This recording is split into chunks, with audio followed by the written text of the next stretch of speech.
ಇವತ್ತು ನನ್ನ ಮುಂದೆ ಇನ್ಫಿನಿಕ್ಸ್ ಅವರು ಹೊಸದಾಗಿ ಲಾಂಚ್ ಮಾಡಿದಂಥ ಇನ್ಫಿನಿಕ್ಸ್ ನೋಟ್ ಎಡ್ಜ್ ಅಂತ ಒಂದು ಹೊಸ ಸ್ಮಾರ್ಟ್ ಫೋನ್ ಇದೆ. ಇನ್ಫಿನಿಕ್ಸ್ ಅವರು ತುಂಬ ದಿನಗಳ ನಂತರ ಒಂದು ಫೋನ್ನ ಲಾಂಚ್ ಮಾಡ್ತಾ ಇದ್ದಾರೆ. ಈ ವಿಡಿಯೋ ಮಾಡೋ ಟೈಮಲ್ಲಿ ಆ್ಯಕ್ಚುಲಿ ಫೋನ್ನ ಬೆಲೆ ಇನ್ನೂ ರಿವೀಲ್ ಆಗಿಲ್ಲ. ನಾನು ಗೆಸ್ ಮಾಡ್ತಾ ಇದ್ದೀನಿ ಈ ಸ್ಮಾರ್ಟ್ ಫೋನ್ನ ಸ್ಪೆಸಿಫಿಕೇಷನ್ ಎಲ್ಲ ನೋಡಿ ಒಂದು 22 ಸಾವಿರ ರೇಂಜಲ್ಲಿ ಲಾಂಚ್ ಆಗ್ಬೋದಾ ಅಂತ. ನಾನಿವತ್ತು ಈ ಸ್ಮಾರ್ಟ್ ಫೋನ್ ಅನ್ಬಾಕ್ಸ್ ಮಾಡ್ತೀನಿ, ಯೂಸ್ ಮಾಡಿ ನನ್ನ ಎಕ್ಸ್ಪೀರಿಯನ್ಸ್ ನಿಮ್ಮ ಹತ್ರ ಶೇರ್ ಮಾಡ್ತೀನಿ. ಏನು ಚೆನ್ನಾಗಿದೆ, ಏನು ಚೆನ್ನಾಗಿಲ್ಲ, ಕಂಪ್ಲೀಟ್ ಮಾಹಿತಿ ತಿಳಿಸ್ಕೊಡ್ತೀನಿ. ಹಾಯ್, ನಾನು Sandeep from tech in Kannada. ಈ ವಿಡಿಯೋ ಶುರು ಮಾಡೋದಕ್ಕಿಂತ ಮುಂಚೆ ನೀವಿನ್ನೂ ನಮ್ಮ tech in Kannada YouTube channel subscribe ಮಾಡ್ಕೊಂಡಿಲ್ಲ ಅಂದರೆ ಈಗಲೇ ಸಬ್ಸ್ಕ್ರೈಬ್ ಮಾಡ್ಕೊಳ್ಳಿ ಮತ್ತು ಬೆಲ್ ಐಕಾನ್ ಕೂಡ ಕ್ಲಿಕ್ ಮಾಡ್ಬೋದು. ಫಸ್ಟ್ ಈ ಸ್ಮಾರ್ಟ್ ಫೋನ್ನ ಅನ್ಬಾಕ್ಸ್ ಮಾಡೋಣ. ಈ ಬಾಕ್ಸನ್ನು ಓಪನ್ ಮಾಡಿದ ತಕ್ಷಣ ಡೈರೆಕ್ಟಾಗಿ ನಮಗೆ ಈ ಸ್ಮಾರ್ಟ್ ಫೋನ್ ನೋಡೋಕ್ಕೆ ಸಿಗುತ್ತೆ. ತುಂಬ ಲೈಟ್ ವೇಟ್ ಇದೆ.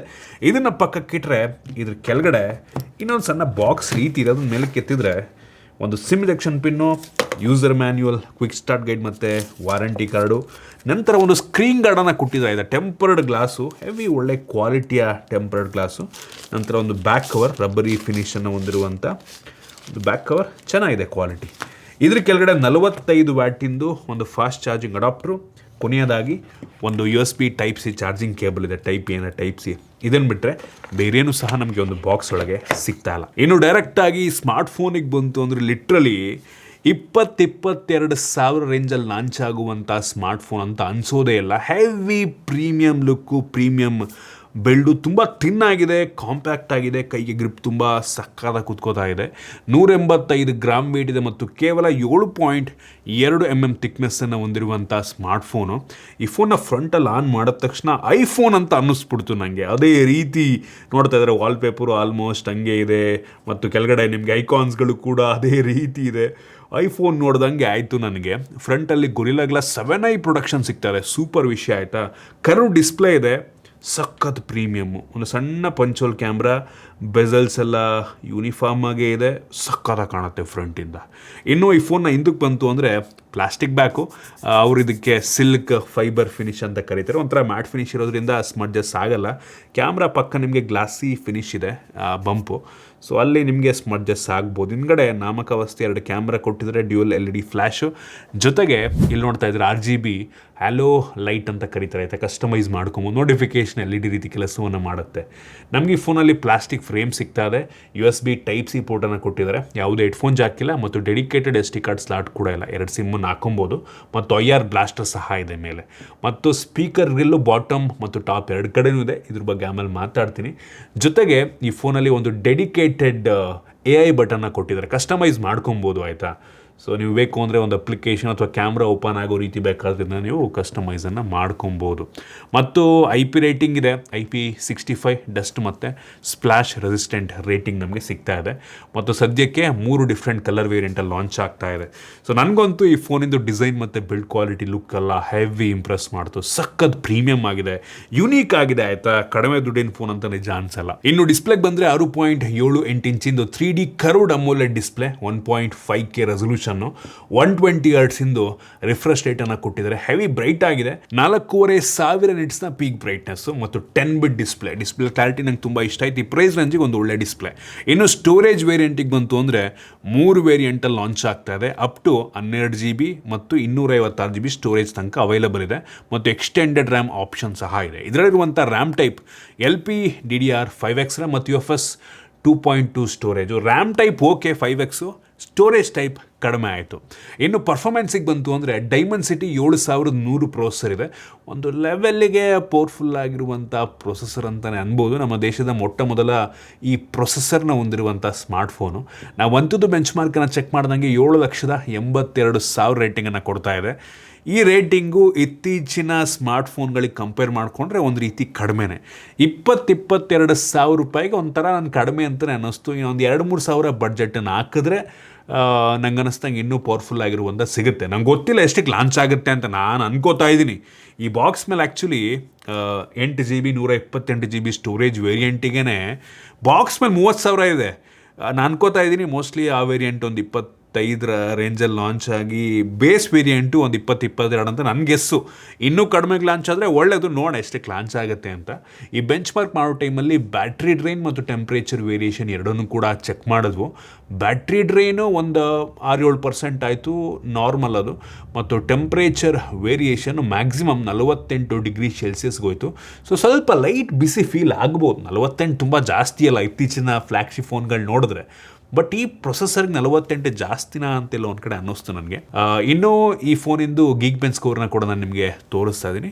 ಸೊ ಒಂದು ಲೆವೆಲ್ಗೆ ಪವರ್ಫುಲ್, ಅಂತ ಹೆವಿ ಏನಲ್ಲ, ಒಂದು ಲೆವೆಲ್ ಪವರ್ಫುಲ್. ಇನ್ನು ಗೇಮಿಂಗ್ ಟೆಸ್ಟ್ ನಾವು ಮಾಡಿದಂಗೆ BGMIನಲ್ಲಿ 90 FPS ಸಪೋರ್ಟ್ ಇಲ್ಲ, ಬಟ್ 90 FPS ಗೇಮ್ ಪ್ಲೇ ಬರುತ್ತೆ. ಅಂದರೆ ಫ್ರೇಮ್ನ ಸ್ವಲ್ಪ ಬೂಸ್ಟ್ ಮಾಡುತ್ತೆ. ಸ್ಮೂತಲ್ಲಿ ಎಕ್ಸ್ಟ್ರೀಮ್ ತನಕ ಹೋಗುತ್ತೆ, ತುಂಬ ಸ್ಮೂತ್ ಗೇಮ್ ಪ್ಲೇ ಸಿಕ್ತು. ಮ್ಯಾಕ್ಸಿಮಮ್ ಅಂತ ಅಂದರೆ HDRನಲ್ಲಿ ಅಲ್ಟ್ರಾ ತನಕ ಹೋಗುತ್ತೆ. ನಮ್ಗೆ ಇದರಲ್ಲಿ ಗೇಮ್ ಮೋಡ್ ಸಹ ಇದೆ ಆಯಿತಾ. ಗೇಮ್ ಬಾರ್ ಓಪನ್ ಆಗುತ್ತೆ, ಅಲ್ಲಿ ನಮಗೆ ಕೆಲವೊಂದು ಶಾರ್ಟ್ಕಟ್ಸ್ ಎಲ್ಲ ಸಿಗುತ್ತೆ. ಅದು ನನಗೆ ಒಂದು ಲೆವೆಲಿಗೆ ಚೆನ್ನಾಗಿದೆ ಅಂತ ಅನ್ನಿಸ್ತು.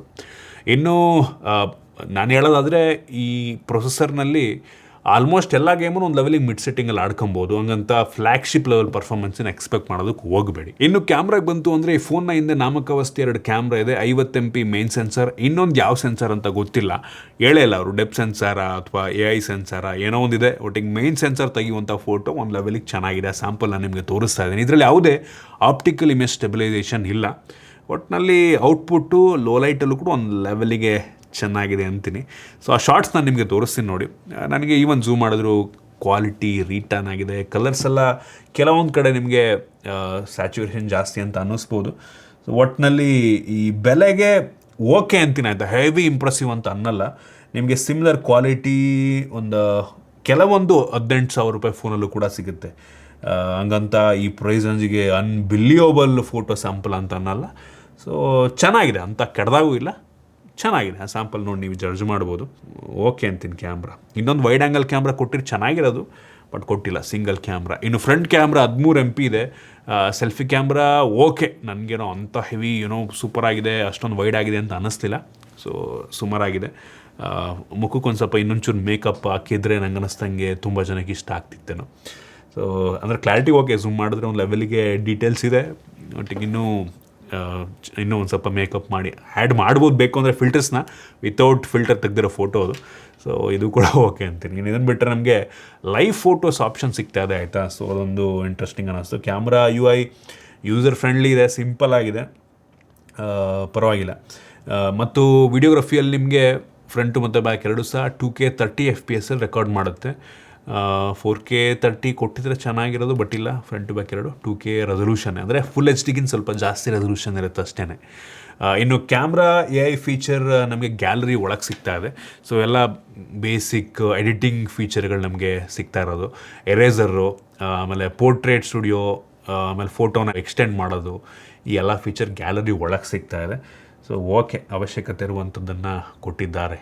ಸೊ ಕ್ಯಾಮ್ರಾ ಈ ಬೆಲೆಗೆ ಓಕೆ, ಇಂಪ್ರೆಸಿವ್ ಅನ್ನಲ್ಲ, ಓಕೆ ಅಂತ. ಇನ್ನು ಸೆಕ್ಯೂರಿಟಿಗೆ ಬಂತು ಅಂದರೆ ನಮಗೆ ಫೋನಲ್ಲಿ optical in display fingerprint sensor ಇದೆ ಮತ್ತು ಫೇಸ್ ಅನ್ಲಾಕ್ ಸಹ ಕೊಟ್ಟಿದ್ದಾರೆ. ಎರಡು ಕೂಡ ತುಂಬ ಫಾಸ್ಟ್ ಆಗಿದೆ ಮತ್ತು ವೈಡ್ ವೈನ್ L1 ಸೆಕ್ಯೂರಿಟಿ ಇದೆ. ಸೊ ನೆಟ್ಫ್ಲಿಕ್ಸ್ ಪ್ರೈಮಲ್ಲಿ HD ಕಂಟೆಂಟ್ ಪ್ಲೇ ಮಾಡ್ಬೋದು.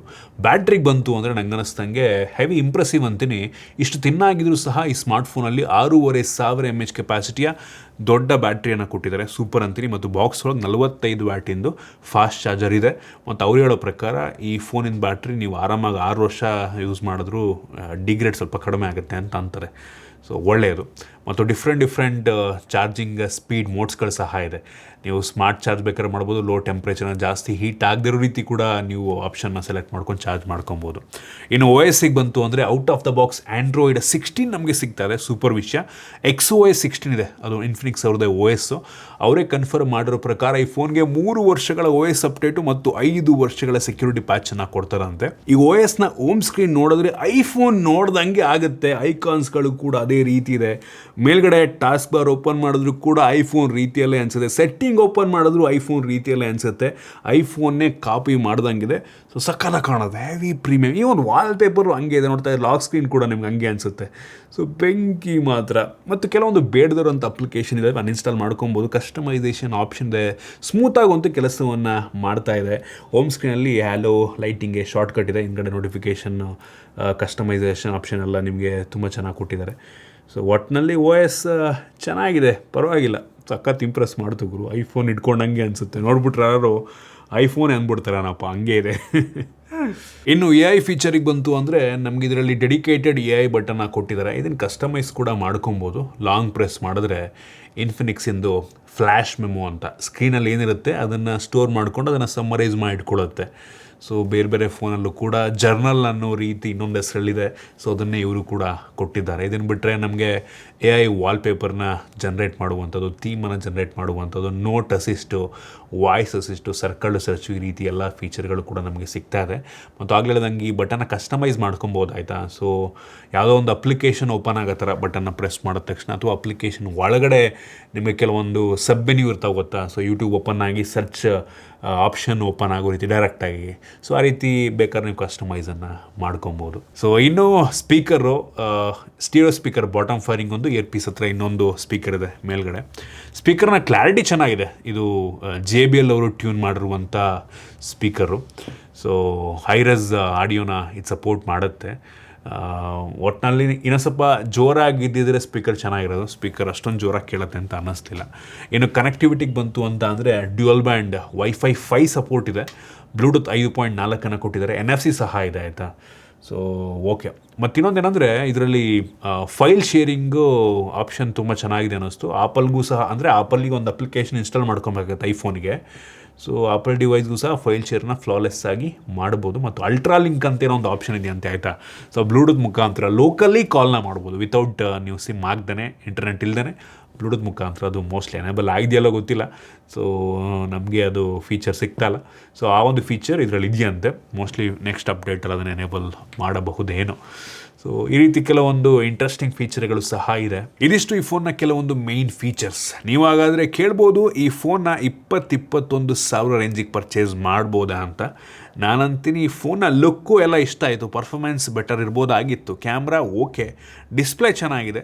ಸೊ ನಾನು ಹೇಳೋದಾದರೆ ಒಂದು 18,000 ರೂಪಾಯಿಗೆ ಲಾಂಚ್ ಆಗಿದ್ರೆ ಬೆಂಕಿ ಇರ್ತಿತ್ತು. ಇವನ್ 20,000 ಓಕೆ. ನೋಡಿ, ಬ್ರ್ಯಾಂಡ್ ನಿಮಗೆ ತಗೊಳ್ಳೋದ್ರ ಪ್ರಾಬ್ಲಮ್ ಇಲ್ಲ ಅಂದರೆ ಒಂದು ಆಪ್ಷನ್ನಾಗಿ ಇಟ್ಕೋಬೋದೇನೋ, ಸ್ವಲ್ಪ ಕಡಿಮೆಗೆ ಲಾಂಚ್ ಆದರೆ. ಜೊತೆಗೆ ನೀವೇನಾದರೂ ಈ ಫೋನನ್ನು ಮಾರ್ಚ್ 25ಕ್ಕಿಂತ ಮುಂಚೆ ಪರ್ಚೇಸ್ ಮಾಡಿದ್ರೆ 1 ಟೈಮ್ ಏನೋ ಸ್ಕ್ರೀನ್ ರಿಪ್ಲೇಸ್ಮೆಂಟ್ ವಾರಂಟಿ ಮತ್ತು ಎಕ್ಸ್ಟೆಂಡೆಡ್ ವಾರಂಟಿ ಕೂಡ ಸಿಗ್ತದೆ 12+12 ಮಂತ್ಸಿಗೆ, ಅಂದರೆ 2 ವರ್ಷಗಳ ವಾರಂಟಿ ಕೊಡ್ತಾರಂತೆ. ಸೂಪರ್. ಸೊ ಇದಿಷ್ಟು ಈ ಫೋನ್ನ ಬಗ್ಗೆ ನನ್ನ ಒಪಿನಿಯನ್. ನಿಮ್ಗಿದ್ರ ಬಗ್ಗೆ ಅನ್ನಿಸ್ತು ಕಾಮೆಂಟ್ ಮಾಡಿ. ಇಷ್ಟ ಆಗಿದ್ರೆ ಲೈಕ್ ಮಾಡಿ, ಶೇರ್ ಮಾಡಿ. ಇದೇ ರೀತಿ ನಮ್ಮ ಬೇರೆ ಬೇರೆ ವೀಡಿಯೋಗಳಿಗೆ ನಮ್ಮ tech in Kannada YouTube channel subscribe ಮಾಡ್ಕೊಂಡಿಲ್ಲ ಅಂದರೆ ಈಗಲೇ ಸಬ್ಸ್ಕ್ರೈಬ್ ಮಾಡ್ಕೊಳ್ಳಿ ಮತ್ತು ಬೆಲ್ ಐಕಾನ್ ಕೂಡ ಕ್ಲಿಕ್ ಮಾಡ್ಬೋದು. ಸಿಗೋಣ ಮತ್ತೆ ಮುಂದಿನ ವೀಡಿಯೋದಲ್ಲಿ.